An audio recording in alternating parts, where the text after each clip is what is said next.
Oh, merci.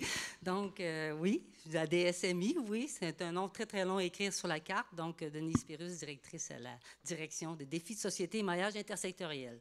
Donc, bienvenue à vous toutes et tous, hein, distingués invités, chercheurs et chercheuses de tous les pays et de tous les secteurs, artistes, gens du privé, du public, des milieux culturels et du communautaire. Merci d'abord à Jean-René pour son mot d'ouverture et sa lecture décapante, voire humoristique, sur des sujets des plus sérieux, les mariages université-entreprise, des mariages pas toujours naturels, mais ô combien recherchés lorsque catalyseurs d'innovation, d'ingéniosité et de créativité, lorsque prometteurs de retombées n'étant pas exclusivement sous le signe de la piastre.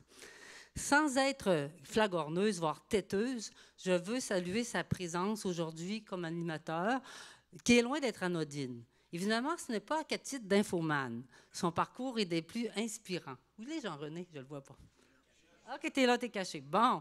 Biochimiste ayant pris la voie du journalisme à caractère scientifique, journaliste qui a pris des chemins de traverse et la voie d'humour pour devenir reporter vedette à la fin du monde est à 7 heures, notamment, puis animateur et réalisateur d'Infoman, et tout prochainement animateur d'une nouvelle émission scientifique sur Explora, sans compter sa passion pour l'architecture et la photographie, à temps perdu, j'imagine. Dans tous les cas, il ose redéfinir les frontières du journaliste tout en étant respecté par la communauté journalistique, politique et scientifique. Oui, monsieur.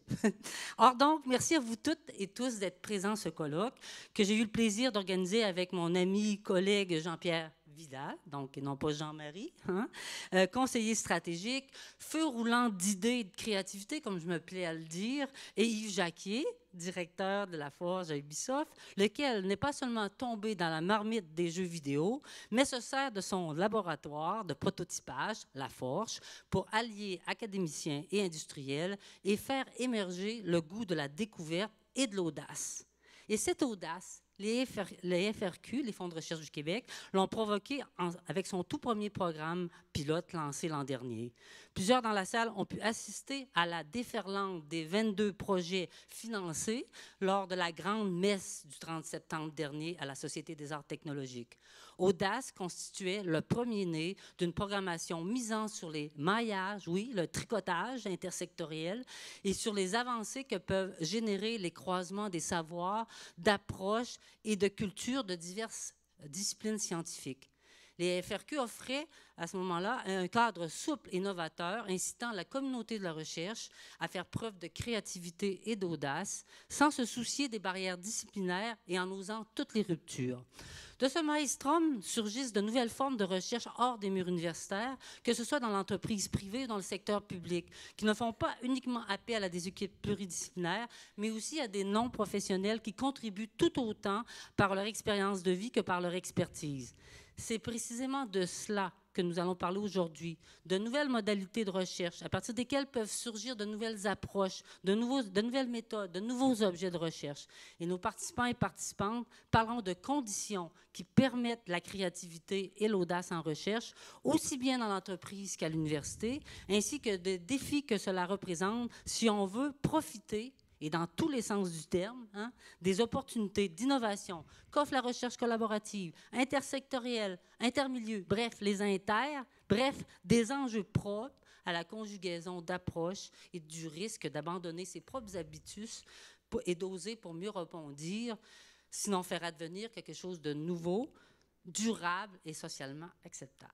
Voilà, donc la table est mise. Donc, je demanderai à Jean-Pierre de nous dire aussi quelques mots, hein, pour le colloque. Merci, Jean-Pierre. Merci, Denis.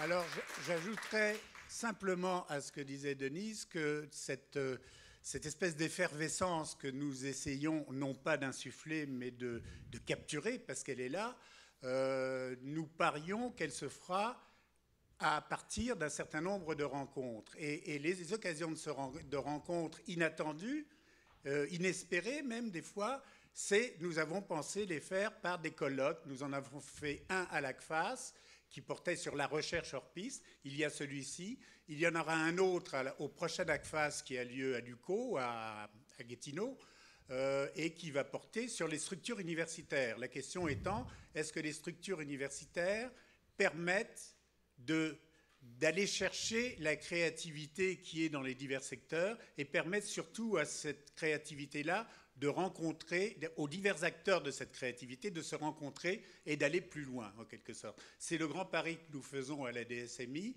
et nous le faisons avec l'appui de la communauté universitaire. Nous le sentons de plus en plus parce qu'à chaque colloque, il y a du monde, il y a des gens nouveaux, il y a des gens qui s'obstinent, si je puis dire, qui viennent encore. Donc, chacun en retire beaucoup et je pense que ce sera le cas pour nous tous aujourd'hui.